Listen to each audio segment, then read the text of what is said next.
하나님의 사람입니다. 우리는 하나님의 사람입니다. 우리는 하나님의 사람입니다. 아멘. 이 사실 잊지 마시고, 비록 나는 부족하고 우리 장로님 기도한 것처럼 여전히 또 무너지고 또 죄 앞에 굴복할지라도, 그러나 하나님 그런 우리를 하나님의 사람으로 인정하시고 우리의 죄를 용서하시고 다시 일으켜 세우시는 줄 믿으시기 바랍니다. 오늘은 부활주일입니다. 예수님이 십자가에서 죽은 지 3일 만에 다시 살아나셨습니다. 예수님의 부활은 단순히 다시 살아나는 소생과는 차원이 다른 것입니다. 죽었다가 다시 살아나는 이 기적 같은 일이 정말 간혹 일어나기는 합니다. 그러나 그들은 결국 다시 죽을 몸으로 살아나는 것이기에 언젠가는 죽습니다. 성경에도 이런 기적 같은 역사가 여럿 기록되어 있습니다.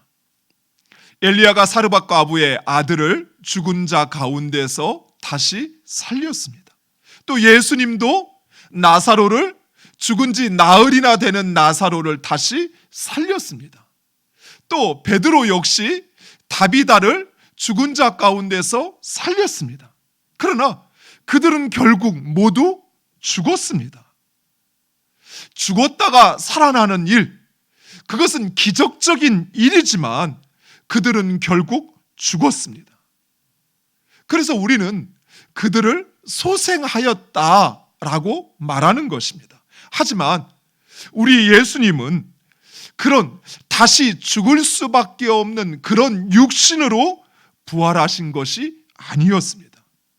부활하신 예수님은 다시 죽지 않는 영원한 부활의 몸으로 다시 사신 것입니다. 로마서 6장 9절은 이렇게 말씀합니다.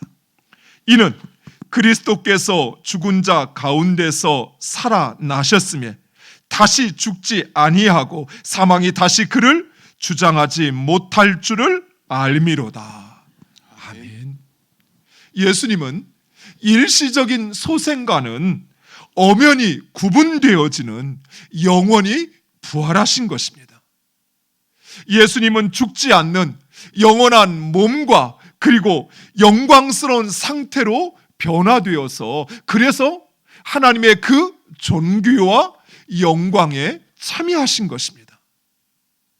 그래서 이러한 예수님의 부활은 우리 그리스도인들에게는 너무나도 중요합니다. 그래서 전 세계 모든 교회가 바로 오늘을 부활절 또는 부활주일로 지키는 것입니다. 먼저 이런 예수님의 부활은 예수님이 진정 메시아, 곧 구원자이시며 하나님의 아들이심을 증거합니다.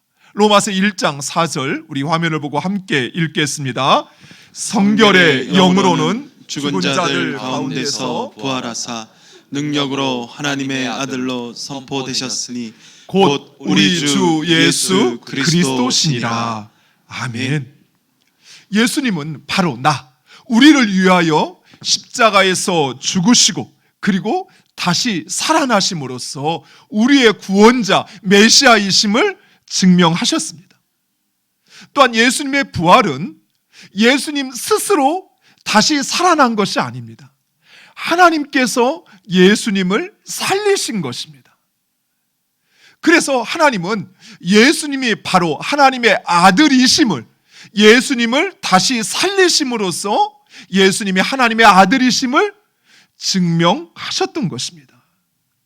두 번째로 예수님의 부활은 죄와 죄의 결과인 죽음에 대한 승리입니다. 죄로 인하여 인간은 죽음을 맞이하게 되었고, 죽음은 인간으로 하여금 사단에게 굴복하게 하는, 사단이 사용하는 가장 강력한 무기입니다. 실제로 죽음에 직면한 사람들에게는 돈도 지위도 문제가 되지 않습니다. 그렇죠? 살아날 수만 있다면, 죽지 않을 수만 있다면 무엇이든 하는 것입니다. 그래서 사탄은 바로 이 죽음을 통해서 성도들을 위협하기도 하는 것입니다. 또한 이 죽음을 통해서 하나님과 멀어지게도 하는 것입니다. 실제로 일제시대 신사참배를 거부했던 성도들은 자신의 그 신앙을 지키기 위해서 옥에 갇히기도 하고 혹독한 고문을 당하기도 하고 그리고 때로는 순교하기도 하였던 것입니다. 그러나 예수 그리스도께서 십자가에서 죽으시고 그리고 영원한 몸으로 다시 살아나심으로써 이제 더 이상 성도들은 죽음을 두려워하지 않습니다. 왜냐하면 예수님의 부활을 믿는, 바로 그 부활을 믿는 그들 역시 다시 부활의 몸으로 살아날 것을 약속하시고 보증하셨기 때문입니다. 고린도전서 15장 20절 이렇게 말씀합니다. 우리 화면을 보고 함께 읽겠습니다. 그러나 이제 그리스도께서 죽은 자 가운데서 다시 살아나사 잠자는 자들의 첫 열매가 되셨도다. 아멘. 예수님의 부활은 바로 잠자는 자들, 곧 성도들의 부활의 첫 열매요, 그리고 그 성도들의 부활에 대한 보증인 것입니다. 예수님이 3일 만에 다시 살아난 것처럼 너희들도 세상에서 죽으나 그 죽음으로 끝나는 것이 아니라 다시 살아난다는 것입니다. 다시 살아 죽지 않는 예수님처럼 영원한 몸으로 너희들도 영원히 살게 될 것을 말씀하신 것입니다. 따라서 예수 그리스도께서 다시 살아나신 것처럼 그리스도와 연합된 우리들, 예수 그리스도의 부활을 믿는 우리들도 부활하며 영원한 삶을 살 것입니다. 따라서 성도들은 예수님의 부활을 통해서 더 이상 죽음을, 또 이 세상에서 당하는 그 고난을, 또 이 세상에서 우리가 처하여진 그 현실로 인하여 두려워하지 않는 것입니다. 오히려 성도들은 이 죽음을 천국 가기 위한 관문으로 생각하는 것입니다. 그래서 성도들은 기꺼이 예수님을 위하여 죽음의 자리에 스스로를 내어주기도 하고 그 죽음의 자리를 결코 마다하지 않았던 것입니다. 로마 제국이 기독교를 혹독하게 박해할 때 서머나 교회의 감독이었던 폴리갑이라고 하는 사람이 붙잡히게 됩니다. 그러자 로마의 총독은 당시 노령, 이제 이 폴리갑이 붙잡혔을 때의 나이가 86세였습니다. 그래서 이 노령의 폴리갑을 생각해서 고문당하고 죽기보다는 차라리 개종을 하라고, 이제 얼마 남지 않은 이상 편하게 살아야 되지 않겠냐, 개종만 하면 그러면 당신 풀어주겠다라고 이렇게 회유를 하게 됩니다. 하지만 폴리갑이 그 뜻을 굽히지 않자 만약 마음을 바꾸지 않으면 화형을 시키겠다라고 협박을 하게 됩니다. 그러자 폴리갑이 이렇게 이야기합니다. 당신은 잠시 타오르다가 곧 꺼져버리는 불로 나를 위협하고 있어. 당신은 장차 임할 심판과 악인을 위하여 예비된 영원한 형벌을 모르기 때문이요. 즉, 자신은 잠시 태우다가 사라져버릴 그 불꽃으로 폴리갑을 회유하고 위협하지만, 그러나 정작 당신을 위하여 예비된 영원한 꺼지지 않는 그 지옥의 불길을 모르기 때문이라는 것입니다. 그리고 폴리갑은 그 얼굴에 이루 형언할 수 없는 환한 미소를 머금고 그렇게 화형을 당하여 죽게 됩니다. 이처럼 부활의 소망을 가진 자들은 결코 그 죄와 죽음을 두려워하지 않습니다. 그들은 죄와 싸워 승리하고 그리고 죽음 너머에 있는 그 부활의 기쁨과 소망으로 살아가는 것입니다. 그렇다면 이 부활의 소망을 가진 자들, 우리들은 어떻게 살아가야 할까요? 오늘 우리가 읽은 이 말씀, 사도행전 2장 43절에서 47절의 말씀은 예수님의 부활을 목격했던 바로 그 초대교회 성도들이 어떻게 살았는가 하는 것을 우리에게 보여주고 있습니다. 예수님은 3일 만에 부활하신 후에 40일 동안 사람들에게 자신의 부활을 증거하셨습니다. 예수님은 40일 동안 12제자를 비롯한 막달라 마리아와 살로메 등 500여 성도들에게 나타나시어 친히 부활을 증거하셨습니다. 그리고 그 제자들과 성도들은 성령의 충만함을 입고 초대교회를 이루게 됩니다. 즉, 초대교회는 예수 그리스도의 부활을 보고 경험하고 믿는 이들이 모여서 이룬 공동체인 것입니다. 즉, 교회는 예수님의 부활을 증명하는 공동체입니다. 교회는 부활하신 예수님을 교회의 머리로 고백합니다. 교회의 머리는 담임 목사도 또는 장로도 아닙니다. 교회는 오직 예수 그리스도가 머리가 되는 것입니다. 그리고 그 예수님의 부활을 믿는 우리 모든 성도들은 바로 그 예수님의 몸, 그 지체를 이루는 공동체인 것입니다. 이처럼 교회는 예수님의 부활 신앙, 바로 그것을 기초로 세워진 것입니다. 따라서 교회는 바로 부활하신 예수님을 증거하고 그리고 증명하는 공동체가 되어야 합니다. 그저 교회는 주일날 모이는 것으로 또는 태평중앙교회라고 하는 그 이름을 나타내는 것이 아니라 우리가 모일 때 사람들은 우리를 통해서 부활하신 예수님을 보아야 하는 것입니다.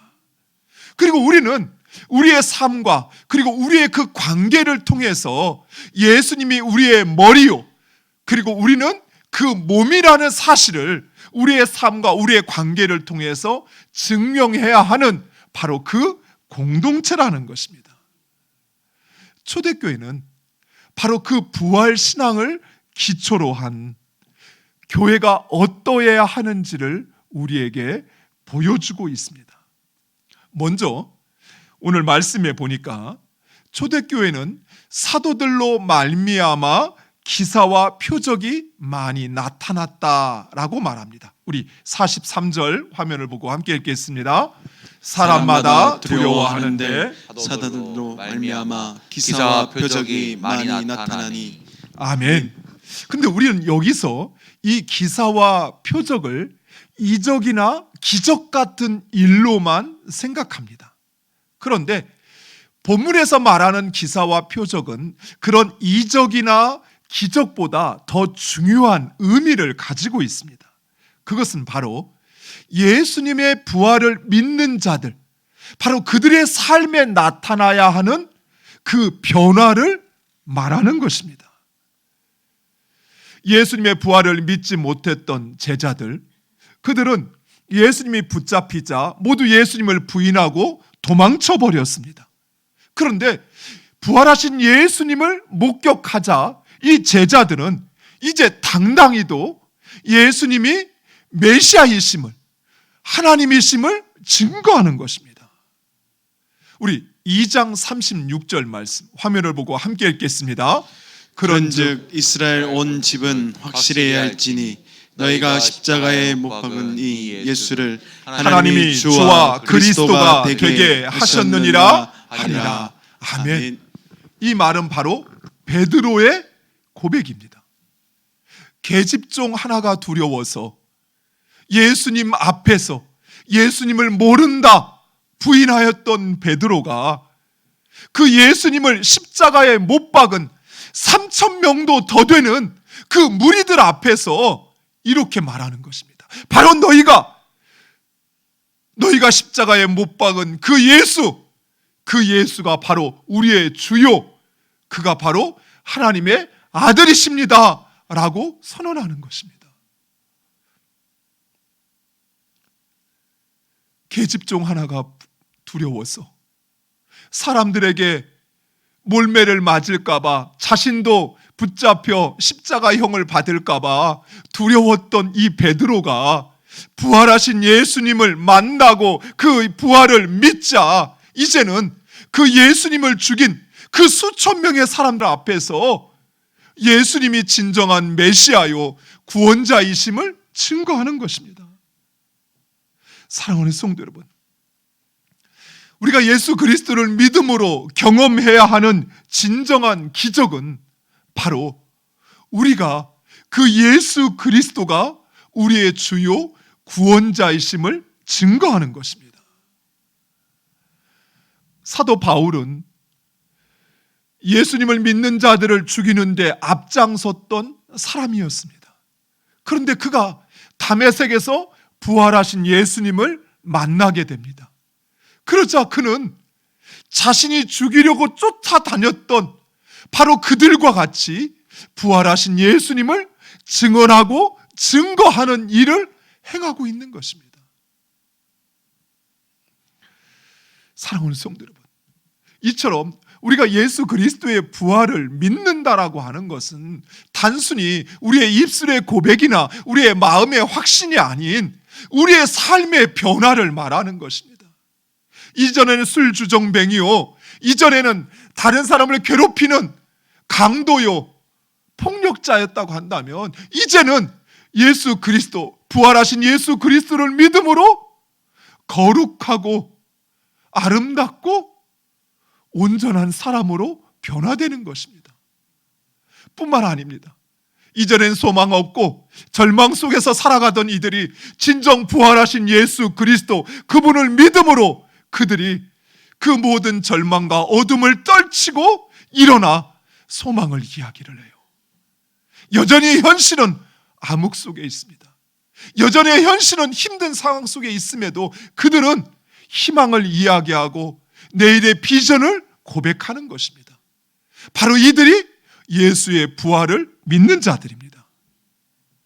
또한 초대교회는 믿는 이들이 함께 있어 유무상통의 삶을 살았다라고 말씀하고 있습니다. 우리 44절과 45절 함께 화면을 보고 읽겠습니다. 믿는 사람이 다 함께 있어 모든 물건을 서로 통용하고 또 재산과 소유를 팔아 각 사람의 필요를 따라 나눠주며. 아멘. 오해하시면 안 되는 것이 초대교회는 이단이나 사이비처럼 가정을 버리고 집단 생활을 한 것은 아니었습니다. 그러나 그들은 예수 그리스도로 인하여 그들이 한 몸임을 인정하였어요. 그저 신앙생활 오래 하다 보니 친하고 가까운 사이, 이것이 아니었어요. 초대교회 성도들은 우리가 바로 한 몸, 한 가족이라는 사실을 인정하고 받아들였던 것입니다. 그래서 늘 함께 했습니다. 그리고 서로에게 있는 것, 그것을 자기 것이라 주장하지 않고 그것을 통용하고 그것을 함께 나누었던 것입니다. 그들은 누가 시켜서 그렇게 한 것이 아니었어요. 의무나 책임적으로 한 것이 아니었어요. 자발적으로 그들은 자기의 소유를 내어주었으며 나누었던 것입니다. 제가 우리 교회 목회를 하면서 참 감사한 것 중에 하나가 바로 이것이에요. 우리 태평중앙교회 성도님들은 이렇게 나누는 삶, 베푸는 삶을 참 잘하셔요. 제가 볼 때는 자기도 못 입고 자기도 못 먹는 것 같은데, 그런데 그것 얼마나 소중하겠어요. 그 소중한 것을 다른 일을 위하여 기꺼이 그것을 내어주고 나누어주는 삶을 살아요. 또한 초대교회는 모여서 하나님을 찬양하며 교제하는 일에 힘을 썼습니다. 우리 46절과 47절 말씀 우리 함께 화면을 보고 읽겠습니다. 날마다 마음을 같이하여 성전에 모이기를 힘쓰고 집에서 떡을 떼며 기쁨과 순전한 마음으로 음식을 먹고 하나님을 찬미하며 또 온 백성에게 칭송을 받으니 주께서 구원받는 사람을 날마다 더하게 하시니라. 아멘. 이처럼 초대교회는 모이기를 힘썼는데 그들은 모여서 그냥 자기들 좋은 것만 한 것이 아니라 하나님을 예배하였습니다. 그들은 모여서 하나님을 예배하며 예수 그리스도의 십자가와 부활을 기억하며 성도들의 순전한 교제를 나누었던 것입니다. 초대교회 성도들의 모임은 의무감이나 책임감이 아닌 자발적인 모임이었습니다. 자, 주일이니까 모입시다 해서 모인 것이 아니었어요. 그들은 모이면 항상 그곳에서는 하나님을 예배하며 찬미했던 것입니다. 모여서 이번 주에 권사님 옷을 왜 그렇게 입고 왔는지 모르겠어, 머리는 왜 그 모양이야 하면서 다른 사람 뒷담화하는 것이 아니라 그들은 모이면 항상 하나님을 찬양했어요. 하나님 베푸신 그 은혜를 이야기하며 하나님께서 우리의 삶에 이 일을 행하셨다 하며 그 하나님을 예배하였던 것입니다. 또한 그들은 모여서 성도들의 그 순전한 교제를 나누었습니다.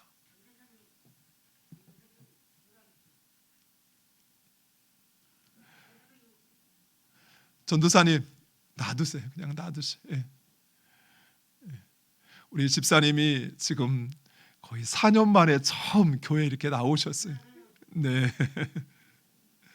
그래서 같이 나오셔서 예배 드리고 싶어서 그러시니.